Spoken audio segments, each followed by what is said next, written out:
ninkii cabdijaliil ahaa waxa waaye shalay markuu soo jawaabay wuxuu isdhahayay dadka iska jeedi laakiin god isku soo riday 6 sac ka hor waxaa soo hadashay xaliim yarey qofkan ninka aqoon waa wada ninkan aqoonine taariikhda dib aan ku faa'iido doonaa waa gabadhii Soomaaliyeed ugu horeysay ebed taariikhda iyo mataqaana qaranka Soomaaliya baal dahab ka gashay gudoomiye ugu horeeyay gabar Soomaaliyeed gudoomiye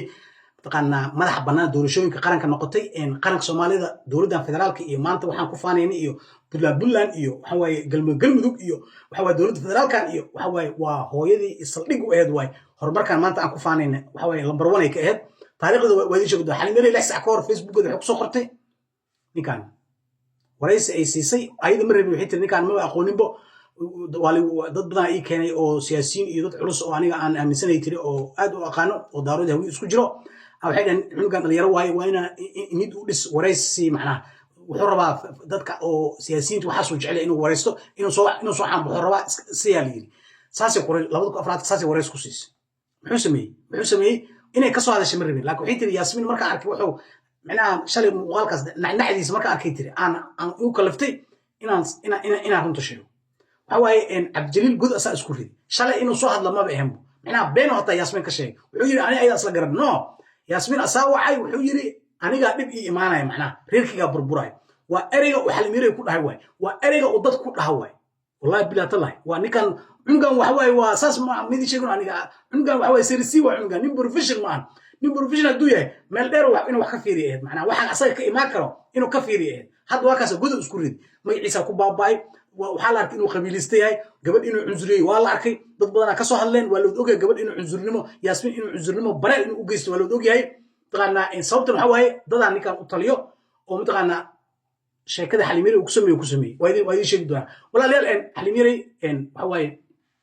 xaliim Ismaaciil Ibrahim Allah magaceeda waa Soomaali waa hawiye waa habargidir waa xeer waxa waaye dawladda Siyaad Barre ka soo shaqeysay macallimad jaamacadda ummadda ka ahayd kadibna United Nations ku shaqeynaysa burburkii mataqaana qayb libaax ka soo qaadatay dib u dhiska dalka in mataqaana maanta horumarkan aan gaarayna qaranka Soomaaliya number 1 ay ka ahayd macnaha gudoomiye oo ugu horeyso qof Soomaaliyeed hooyo Soomaaliyeed loo magacaabo gudoomiyaha mataqaana doorashooyinka sidoo kale waxa waaye mataqaana gudiga farsamadana way ahayd macnaha xiritaanka macnaha waxa waaye in mataqaana marka horeyso waxa odayaal dhaqameed iyo maadaama Soomaalida qabyaalad ay baabi'isay odayaal dhaqameed lagu soo xiro kadibna sheekada la bedelo tartiib federaal laga dhigo waa laf dhabarka society qaranka dalka waay ma xaliim waa qof aad u culus waay oo miisaan weyn ku waay oo Soomaali meesha lugta dhigto Puntland Somaliland fadhi loo kacay aad loo ixtiraamayo waay maamadan maanta waxay soo qortay waxay tiri waa iimaad waraysiyan si arinta Xamza doorashada Xamza markaan ka hadlaynay oo doorashadii hore oo mataqaana oo aan tagaynay Jubaland Xamza inuu u yahanjabay oo mataqaana uu yiri waxaan ku sameynaa hadaad ka bixi wayska Ismaaciil ka bixi ways Xamza ka Ismaaciil soo buriyay tiri muuqaalka waa diiday inuu baahay ninkan waxay tiri waxaan ku dhahay tiri cabdijaliil maxaa dhacay ma xaaskayga waxay ugu tiri waa ifuraysaa haddii muuqaalka Xamza iyo xaliima Xamza wax ka sheegayso aadayso xaaskayga waxay tiri waa ifuraysaa wuxuu ka hadlay fiiri ninkaas waxa uu leeyahay wariyo waay maamada been sheegays maanta soo qortay maamada ma been sheegays oo qof culus oo legend oo magac iyo maamuus ku leh dalka dad Soomaaliyeed waraysigii oo sidiisa ah way baxday ayaan Xuseen soo daay wuxuu Xamza ku sameeyay walaad u fiirso macnaha waxa waaye ninkan nin noocaas waay marka shalay aniga ninka waxaan ugu horeeyay oo soo sheegay magaceeda saddexan jufadeeda Yaasmin iyo awoogeeda ninka sheegay aniga waay taariikhdiisa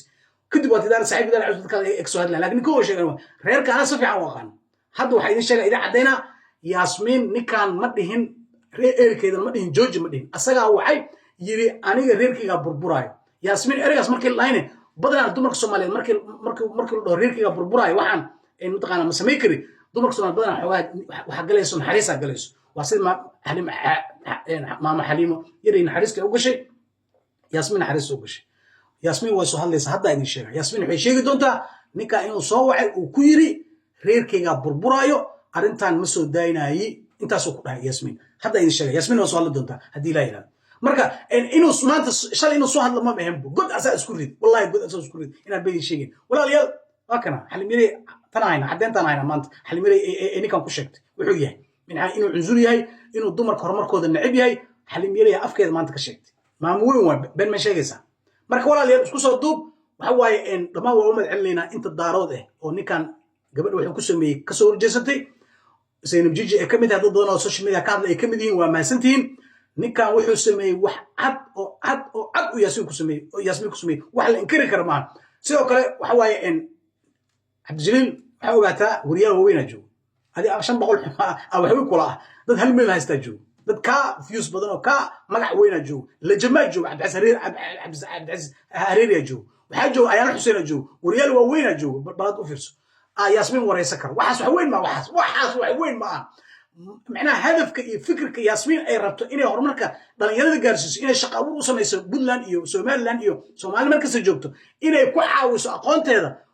lama joojinayo adigana ma joojin kartid daaradka oo qabyaalada oo gabadha ku cunsurayna ma joojin kartid waa socona wariyalna waa wareysan doonaan hadii la yiraahdo assalamu alaykum warahmatullahi ta'ala wabarakatuh